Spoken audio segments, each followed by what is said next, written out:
I'm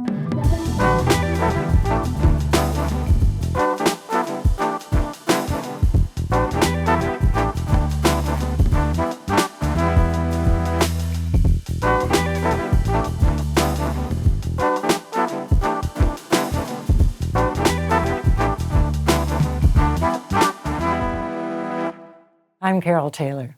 On today's edition of Journal, we focus on the challenges facing boys and men in today's society. We know that more women than men make it to post-secondary education. But did you know men have a 75% greater chance of overdosing on opioids than women? Men are 3 times more likely to commit suicide. And men don't tend to take early warning signs of health issues seriously before they become major problems. Why? A recently announced federal initiative, the National Men and Boys Health Strategy, provoked the subtitle, "It's time to stop sucking it up and start talking it out." But long before this recent Canada-wide initiative, which is welcome news, Vancouver's Dr. Larry Goldenberg was ringing similar alarms. He formed the Men's Health Initiative of British Columbia in 2009 with the self-proclaimed mission to stop men from self-destructing, to apply a men's lens to population health. He says men don't want to hear the tired old message, eat your vegetables, exercise more, and stop smoking. Instead, he promotes the idea that you don't have to change much, just get started, and in that way potentially add 10 healthy years to your life. It is a holistic approach: physical health, mental health, relationships, and purpose. 17 years later, that foundation is now headed by Kenton, Boston's CEO, and he joins us to look at the various societal pressures and expectations we're putting on our boys and men that lead to some of these very depressing results, and what we can do to change these outcomes, whether it's in prostate cancer or mental health. Back in a moment. Kenton Boston joins us now, and Kenton, you've had such a stellar career, heavyweight media person for 17 years. I have to ask why you would make this switch to the men and boys issues. Well, like many things in life, it's a confluence of things that happened that made me change my trajectory. It really started with me with a cancer diagnosis. As we went into COVID, I went into my own cancer journey. In fact, the early days of COVID, I couldn't get my test results because they were in a private clinic that had closed down. And so it was a cloak and dagger. Remember the early days of COVID? Remember. You couldn't go here, you couldn't go there. So I finally got my family doctor lined up, and he said, "Kenton, we just need to see the scan," because I'd been diagnosed with a mass around my left kidney. And that took some effort to go through that process. And it was just really challenging. And that put me on this path that I'm on right now. And so tell me why we're concentrating here on boys and men. If you look at the statistics, they are sobering. I've seen some forecasts that say, for instance, 45% of men between 18 and 25 have never asked a girl out. They're losing the basic social skills that many people, older people like myself, would have acquired over the years. And there's a real question right now about where this leaves young men in particular, all the way down to boys and teenagers and youths. And that's part of what our organization is doing, is really looking to what we've done for older men to be the support. We've been around for 12 years now to really help men live longer lives by giving them great information, podcasts, articles, and then programs to help their betterment, whether that's physical or health. And that's the need that's coming out more and more. We know that problem anger for young people, growing, anxiety, depression, growing. And they're really becoming isolated, and they're not feeling part of society. And that's an enormous red flag for all of us that are involved in this area. Well, let's take all those pieces. When you started by saying that the stats for young men, even asking a woman out for a date, are so low, what would be behind that? We know a big part of it is the society that we live in that is driven largely by social media. There is a good part to social media. Our organization uses social media to reach people, But we know the algorithms that are set up by the few companies that are running social media are really about making money on the backs of anger and frustration. And it comes all the way back to, I liken it all the way back to the days of Facebook, when Facebook started. This idea that my tribe, my area is the right answer, and I'm not going to listen to you. We've kind of lost that ability to listen to other organizations, other thought processes. It really doesn't matter. It's my way is the best way. And that's really driven for me. I see that constantly in social media. This inability to have a conversation, it's about this is the right way. And so for young men, it's really manifesting itself in getting stronger, build your strength, you, and losing that ability to kind of use family and supports and networks to make sure that there's an open conversation. It's not about you as an entity, it's about you part of the societal lens. That's what we're missing right now through the whole issue of social media and how we as society are being driven by our own tribal thoughts of how we view things. And stereotypes. I mean, when that young gentleman is thinking, okay, which way am I going? Whether or not he is a father at home and present is part of it, I guess. But also, am I going to be that I'm so strong, I'll never declare any weaknesses, or am I going to say, I just can't cope and back off? Yeah, and that's kind of the confluence. As much as we are moving forward as a society, the issue of masculinity, there's a positive masculinity. I know toxic masculinity is something that becomes very negative for the right reasons. It's toxic. But there is a positive masculinity where you can be open and vulnerable and show your passions and show your sorrows. And that's the part that, even though we're down this road of, living in a new world of society driven from social media, certainly after the pandemic, there is still this kind of back conversation that says, as a man, as a boy, you need to be the provider. And look at what's happening with the economy right now. So many young people are in the world of never being able to afford a house or any sort of permanent living residence where they can own. And so we're seeing that reflected in a lot of the stressors that people are trying to live through. How do you kind of plan a future if you buy into this idea that you are the caregiver, you are the bread earner, to use an old term? And that's not just for men, it's about women. And this is kind of the reclassification of families right now. And so we spend a lot of time talking about individuals, but the answer for our perspective based on research is about families. And so the statistics are sobering. Problem anger, anxiety, depression rising. Racialized Canadians, the numbers are through the roof. Gay, bisexual Canadians, the numbers are through the roof. But people are starting to land and get some answers. So where do those answers come from? When I looked at the statistics and the number of suicides on young men and grown men, how do you get at that? Is that our healthcare system, or is it something else? It's a number of different issues. We're part of the federal government conversation that's happening right now for the strategy for young men and boys.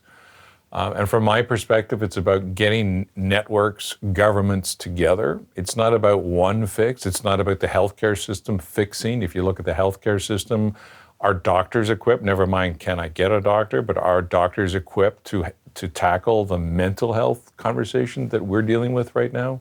So I think that is being addressed, hopefully, and will be addressed. But it's also this idea that it's not a medically driven solution only. It's about you and me. It's about our family and our networks and how do we support each other. We have a campaign that's called Don't Change Much, and it's really our campaign to have a conversation about mental health. And we know that from the physical side, Trevor Linden, if Trevor Linden were here, one of our big champions, he would say it's kind of about physical. The physicality of just doing small things is huge for your mental health. And so if you sit down, going down the path of mental health, it becomes this big bucket issue. And maybe I should go see a doctor. I can't find one. I don't have time. Maybe I should go see a psychologist. I can't even spell psychology. What would I go and see? What about a clinician? And there are a long list of things that stand there and prevent us from going to get the help we need.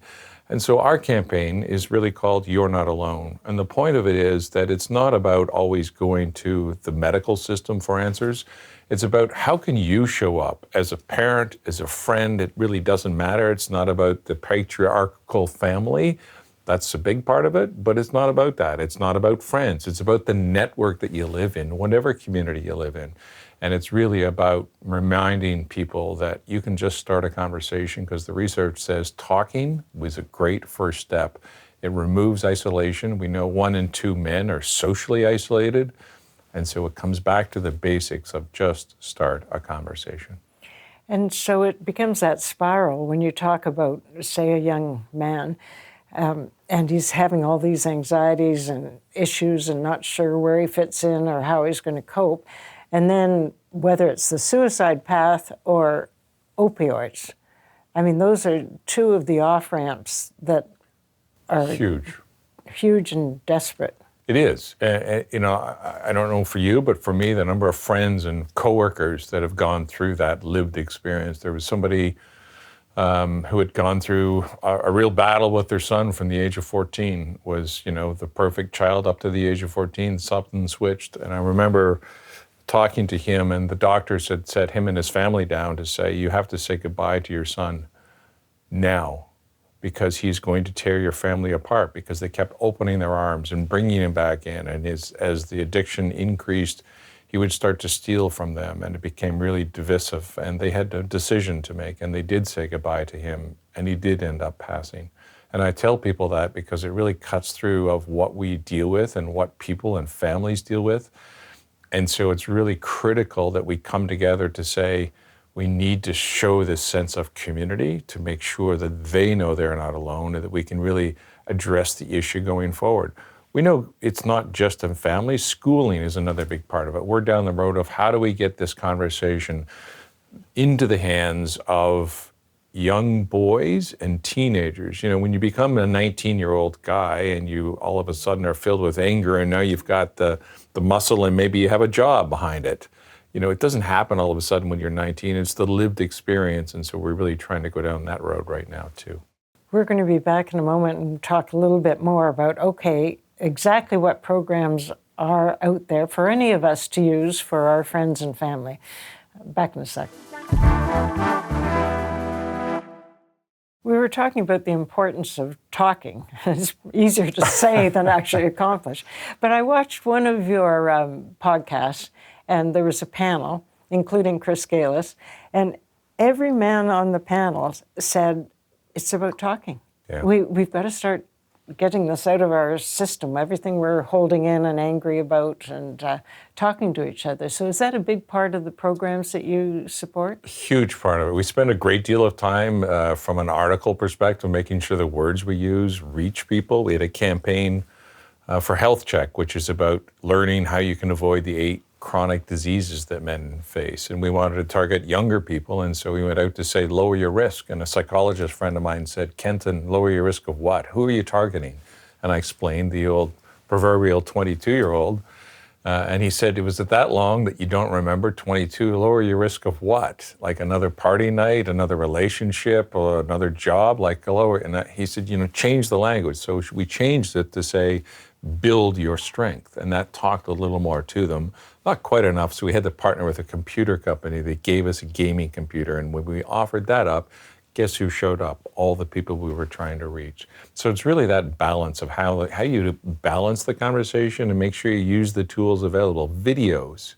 We're down the road of, can we create games to get the science, but put it in a way that might resonate with young people in general and like young boys? The science, for instance, of prostate cancer, or what? Understanding prevention is the big part of that. So don't go down the road, and we don't try not to go down the road of, this is the scientific result of what happens to your body with prostate cancer, for instance, but it's about how do you mitigate that risk? And it's the basics. And this is why I get excited / disappointed, because it's the basics of eat better, sleep better, manage your stress. All of the things that we seem to have lost the ability to cope with, those are the things that your mother and my mother and those others' mothers that are out there may have said to their kids. It's real and it's truthful, and the science says do it.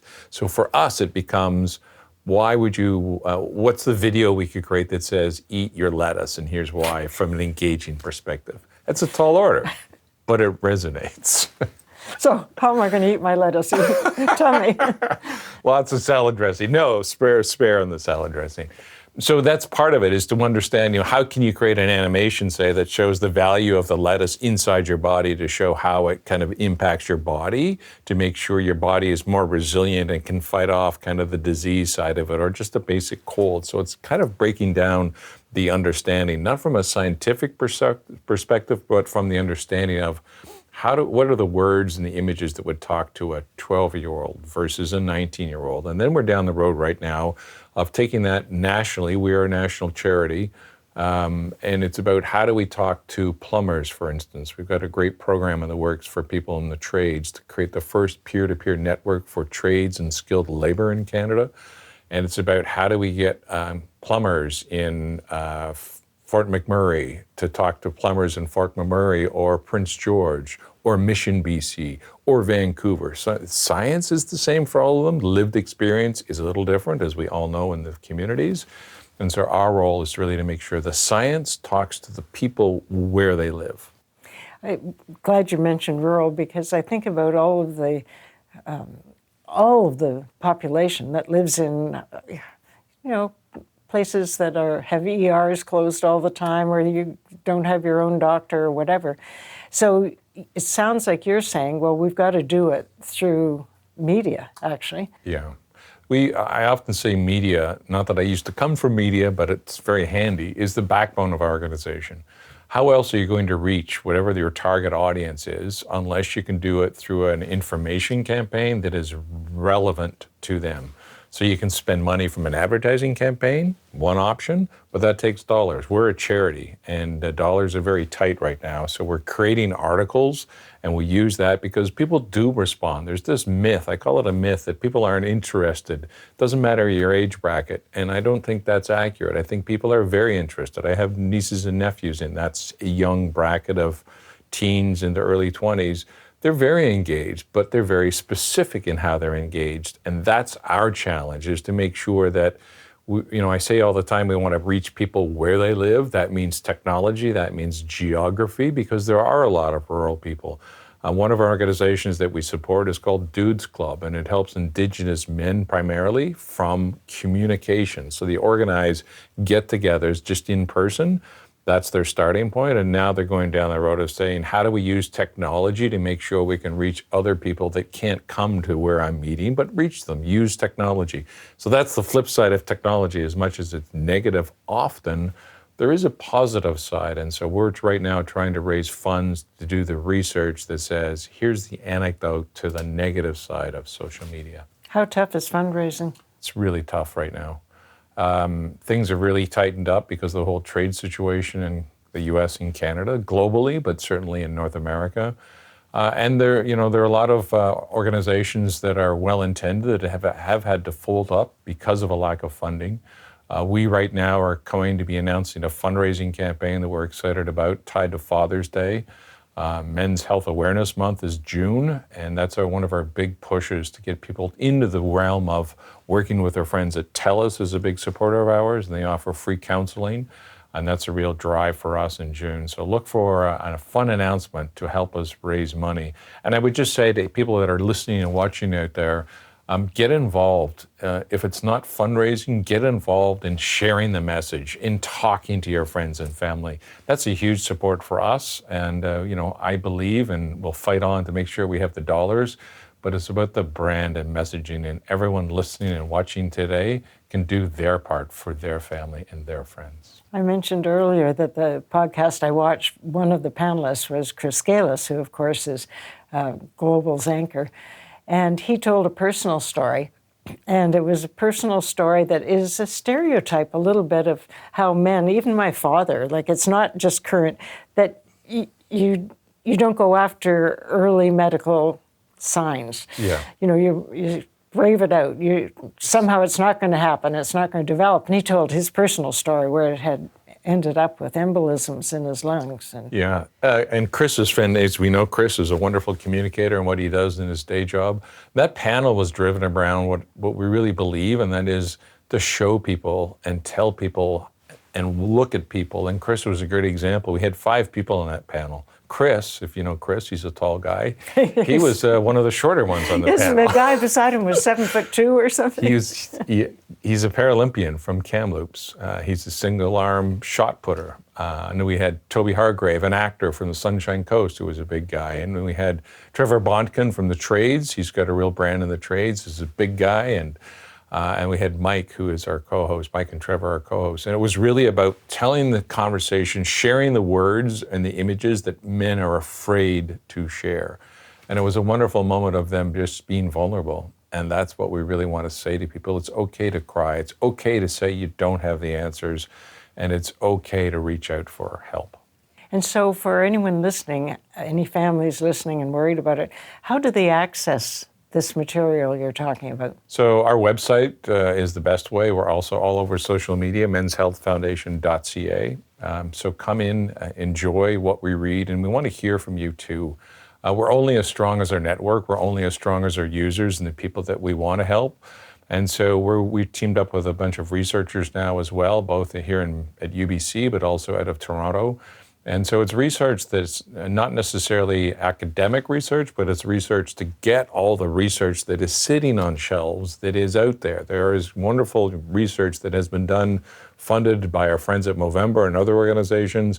Our role as an organization is to get that research off the shelf and get it into the hands of people. And that's a big part of what we're trying to do, is raise the money, not for more research necessarily, but to take the research, apply the research to make sure it gets into the hands of people all across British Columbia and other provinces in Canada. And you've got a thing for mind, if you want to check your mind and see if you're in deep trouble.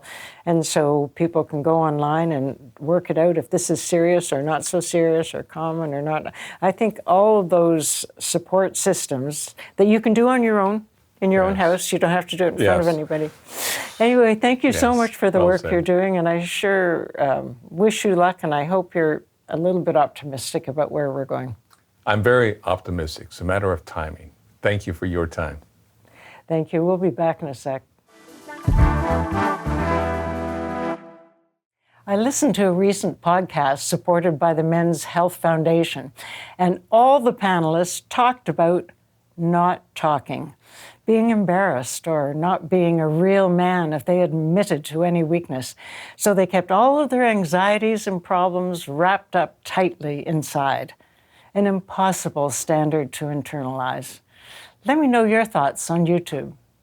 Till next time, I'm Carole Taylor.